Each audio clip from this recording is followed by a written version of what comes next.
All of our work is PHP, MySQL, and most commonly WordPress. So in early 2013, I found myself living with my dad on the Fraser Coast looking for work. I'd heard that the owner of a local web development company was possibly looking for extra hands, so I reached out to him by email, and this was his response. Now, before reading his reply, I had never heard of WordPress. Google told me that it was an open source web framework written in PHP for developing blogs, websites, and applications. My previous experience at this point was with .NET, a little bit of Java from university, and I'd never touched PHP. So I was interested in open source, so I responded to him saying I essentially knew nothing, but I was keen to learn. So I've now been working with WordPress at this same business for the past 5 years, and in accordance with WordPress standards, I feel duly obligated to give something back to the community.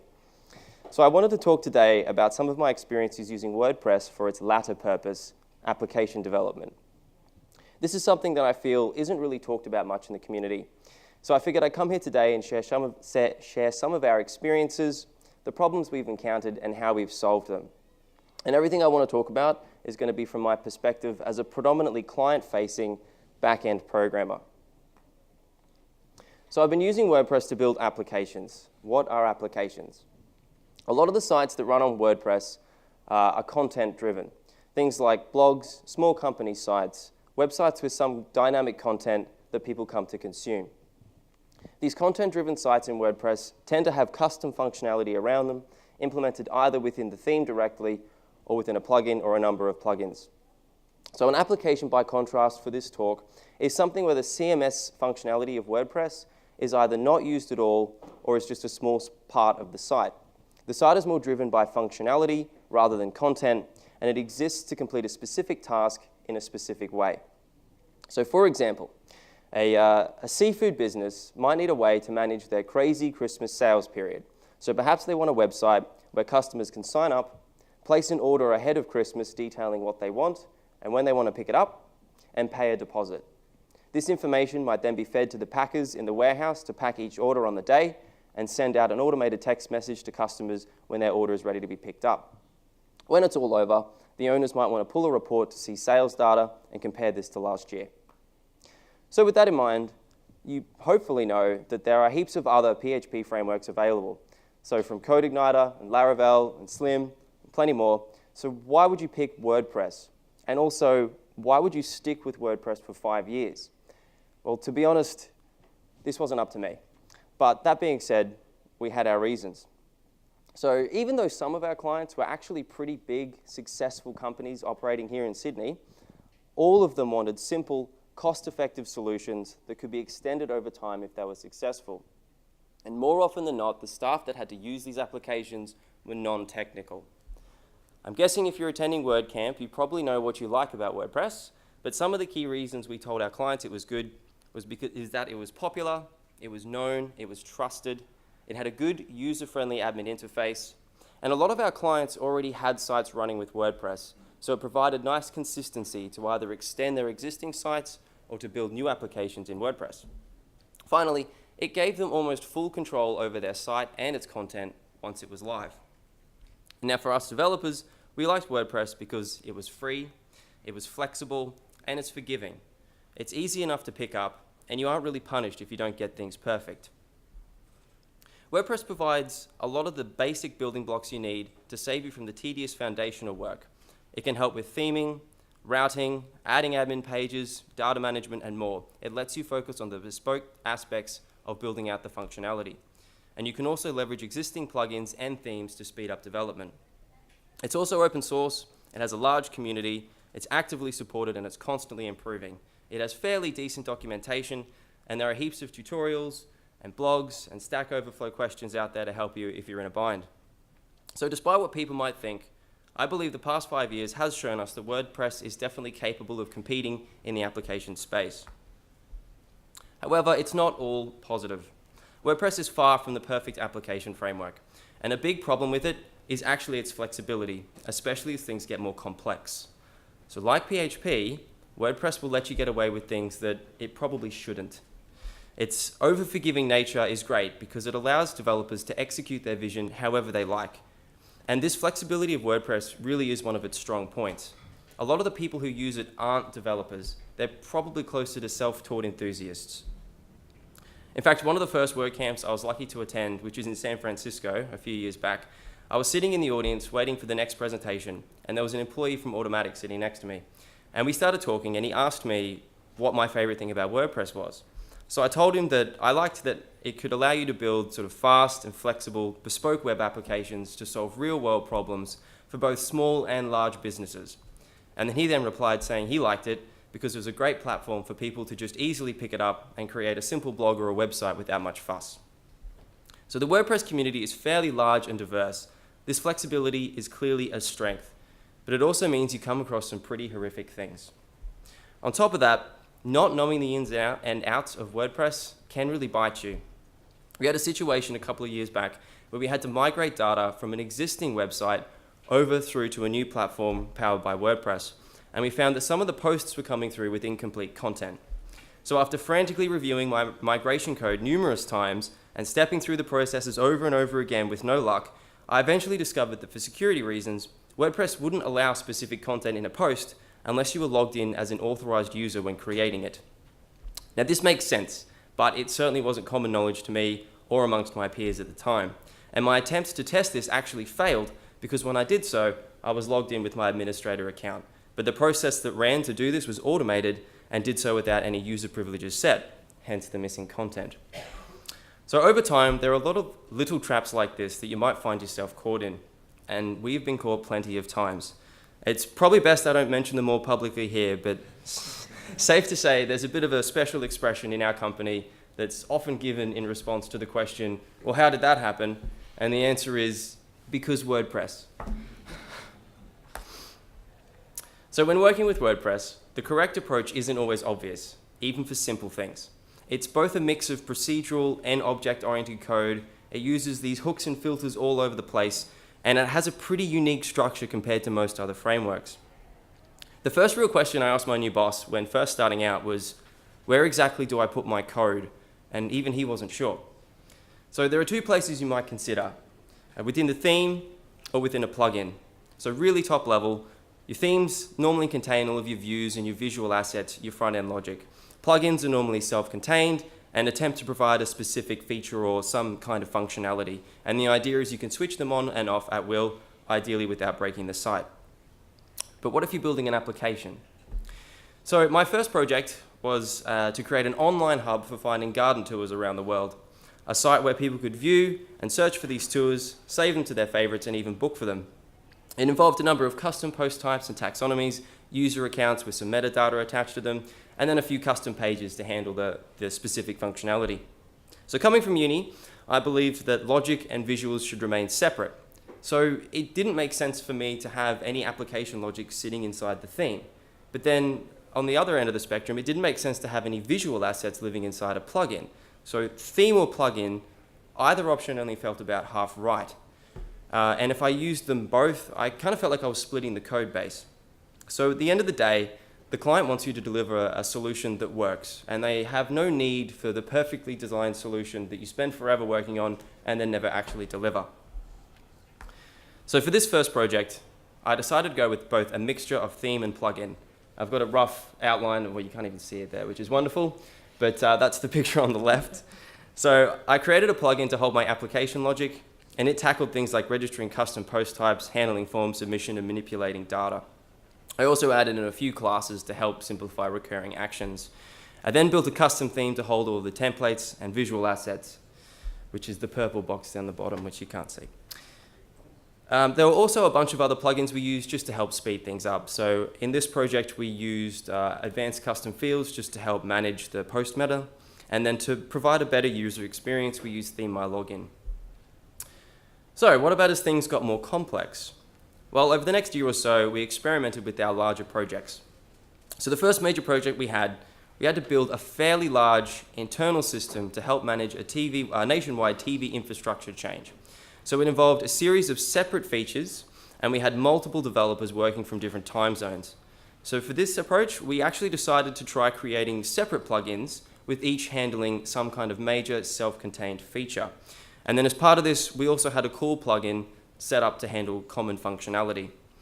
That would be the image on the middle, which you can sort of read. Those plugins there are just written in green, and you can just see how each one sort of handles some kind of major component of the site.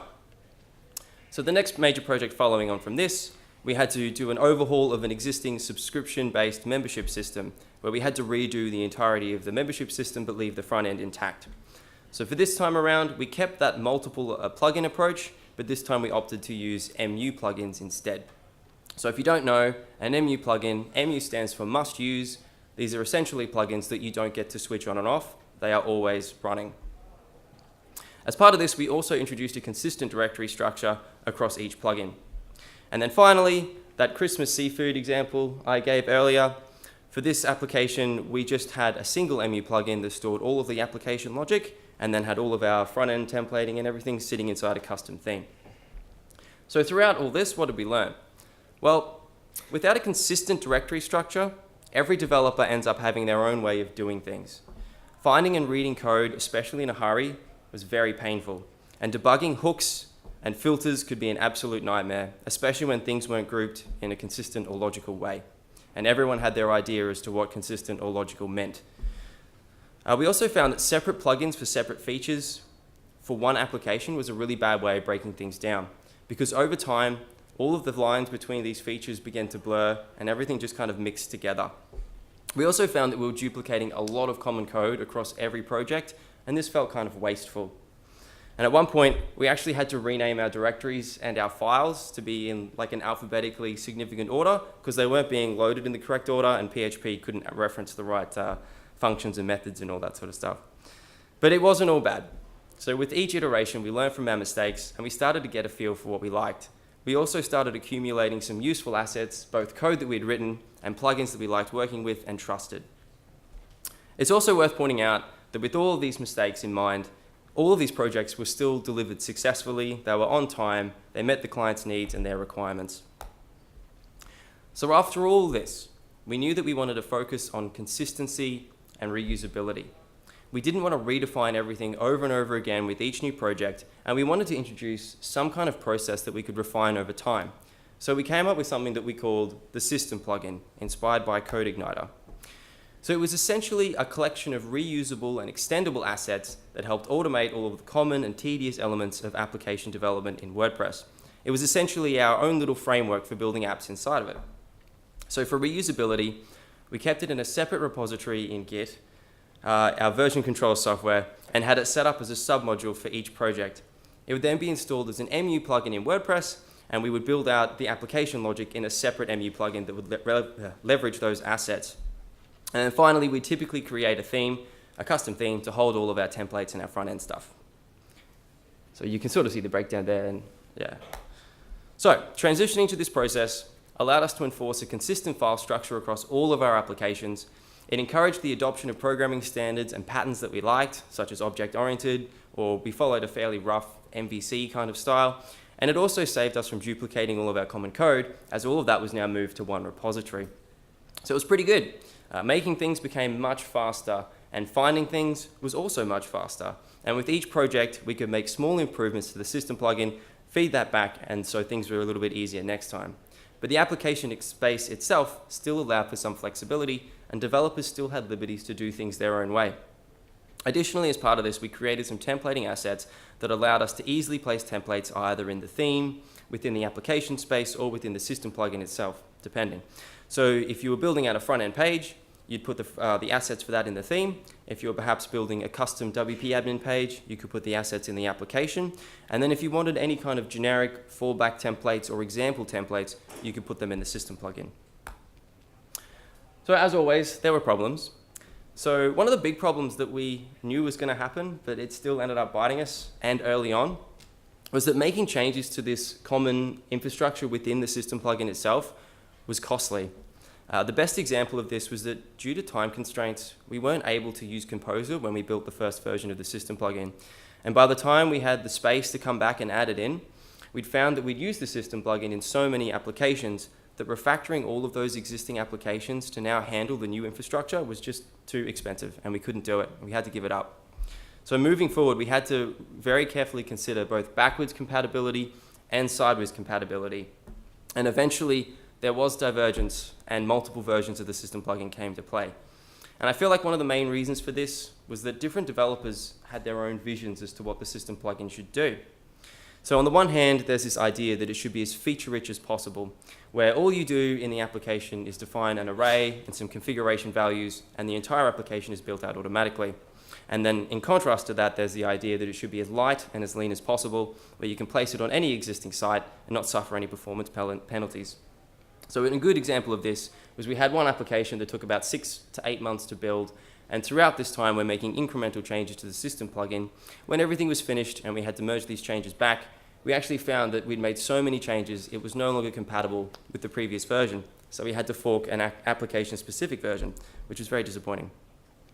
As part of this, it also became really easy to lose sight of how to do things in the standard WordPress way.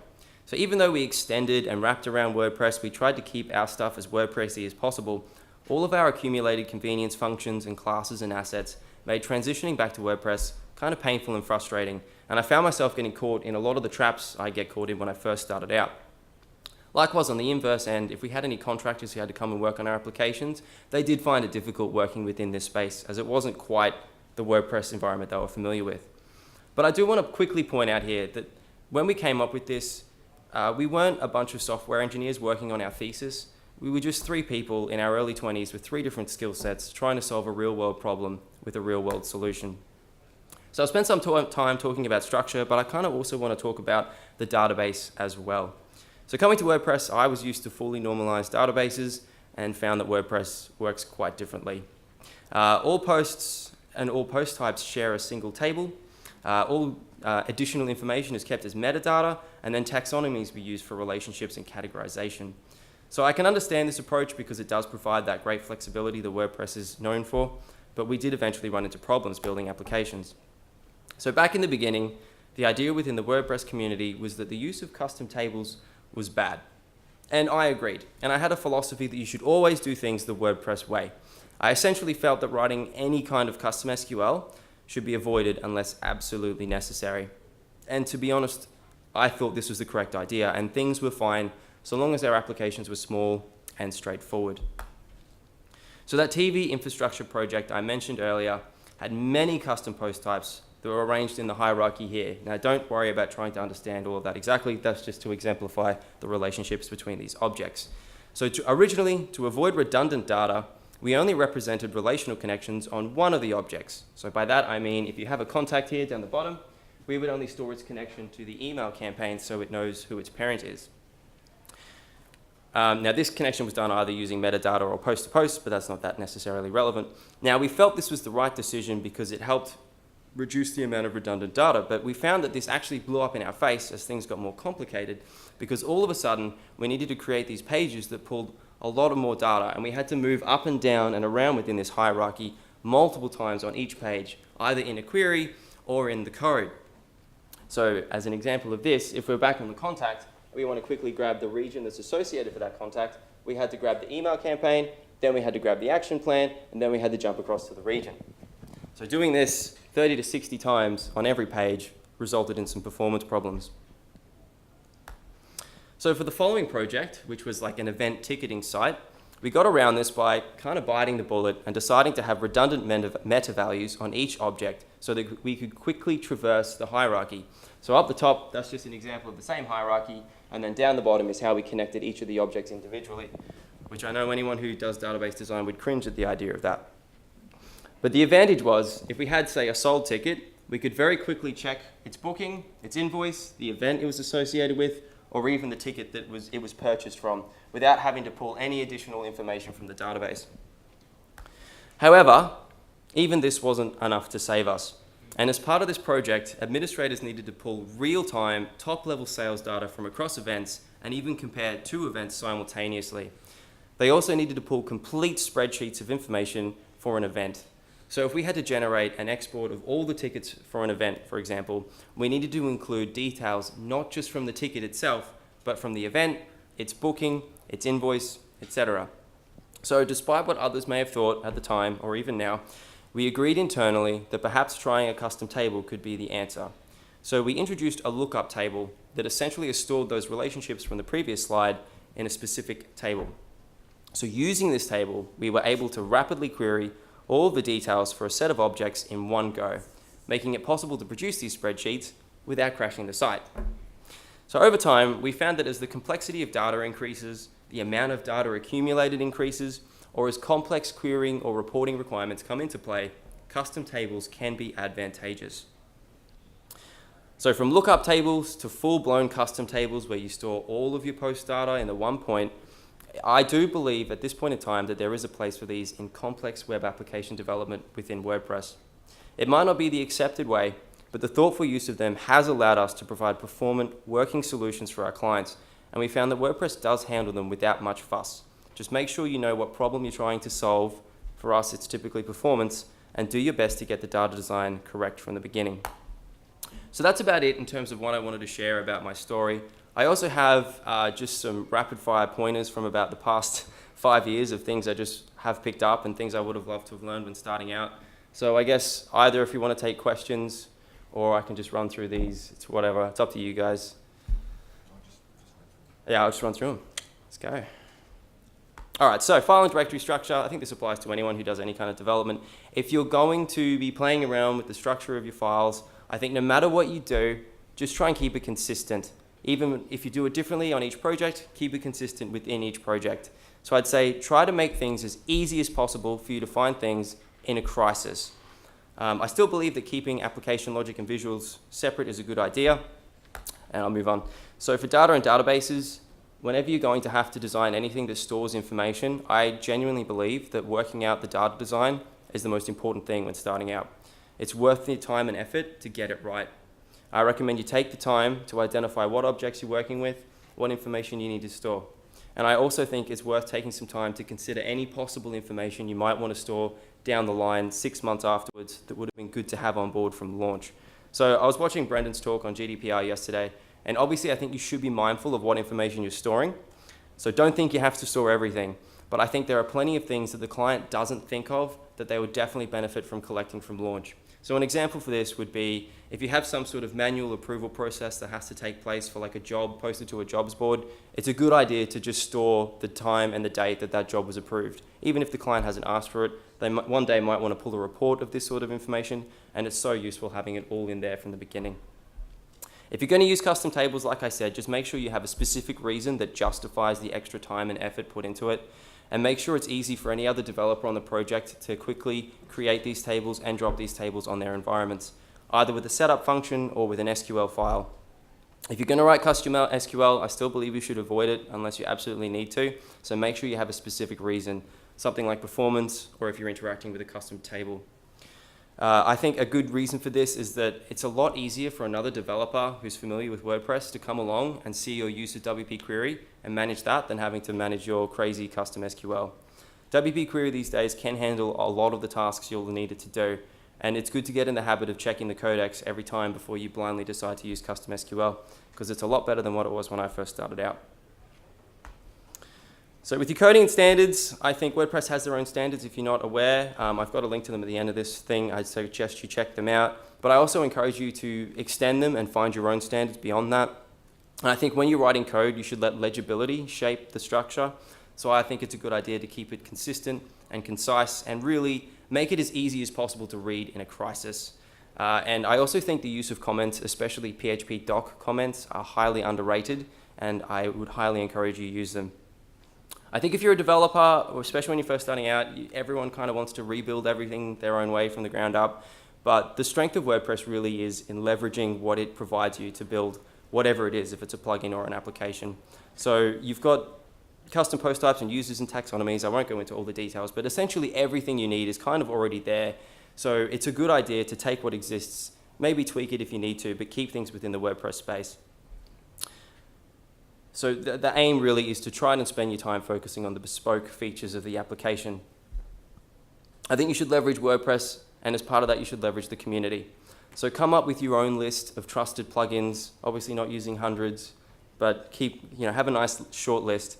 But also try to remember that you're not lazy for using someone else's code. And then also don't forget to check out the codex. There's heaps of blogs and tutorials. There's so many resources online to help you learn and pick up new things. Finally, I just want to say when it comes to code, and I guess our attitudes with it.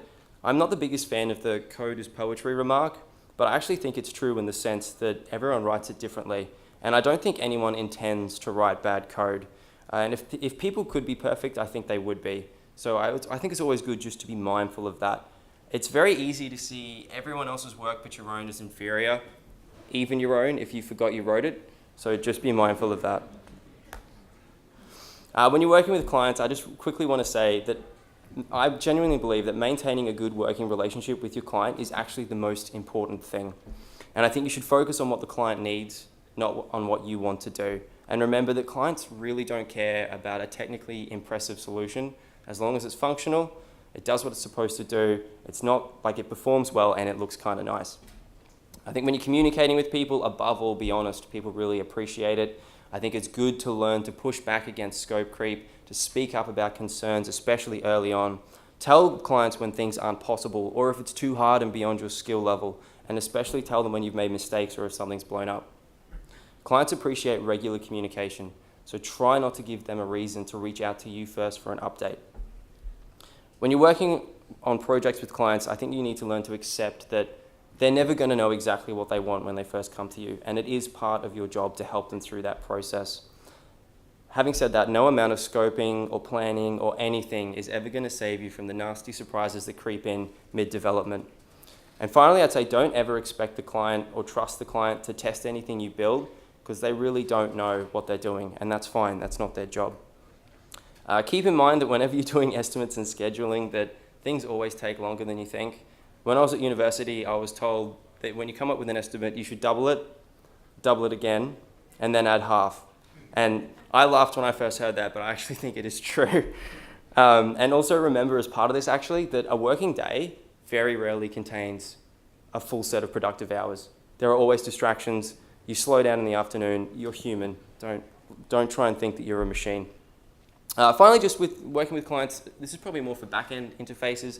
I've found that having an intuitive UI that's very easy to use and almost holds the client's hand is so much better than having some sort of quick whipped up UI and then handing them a manual, because they never read it. So just in general, I kind of want to say, don't be afraid to try things, to make mistakes, and to find what works for you. Remember that a scrappy but working solution is better than no solution, and that the perfect solution doesn't actually exist. When it comes to your skills, I think you should work on both learning to prevent problems and solving problems, because you'll be doing both of them for the rest of your career, and that you need to learn to take ownership of your mistakes. So finally, just remember that you're human. Look after yourself. Most of your problems in life are going to be solved with good, honest communication. And finally, when you look back at all you've done, perhaps over the past 5 years, just remember that the more that you cringe, the more that you've learned. And that's it. Thank you.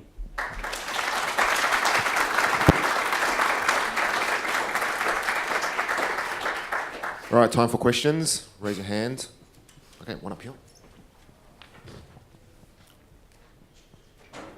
Good chat. Were you able to incorporate unit testing into your development process?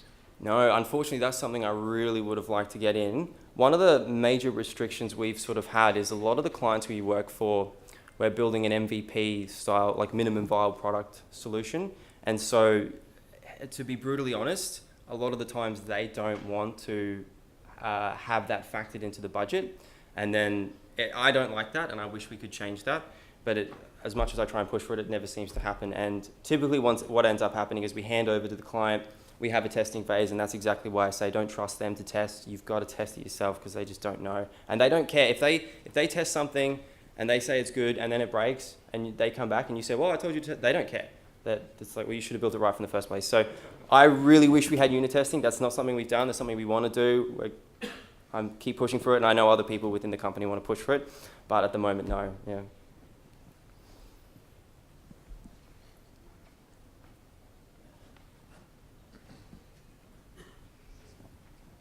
You mentioned with the example of a booking system, fully normalised tables. Can you give an example of the elements in those tables, please? No. Is it to an insane extent or just... No, I don't want to. It's been a long time since I've had to actually look up the proper definition of a fully normalised table, and I had the fear that if I put that in the speech, I was going to get picked up on this. But I used to know. If you asked me 5 years ago, I would have known. Yeah, but I can't tell you. It's when I talk about normalisation, Essentially what it means is that all of the structure in the database is set up correctly so there's no data redundancy, that everything is reduced to the smallest possible like atomic level of information that it needs to be. See, you might have two different customers that both of them live in Station Street. So you're going to have a table of streets and... No, well, that's what I mean. So we don't have fully normalized database tables here. We're not pushing for that sort of thing, yeah. Okay. Yeah.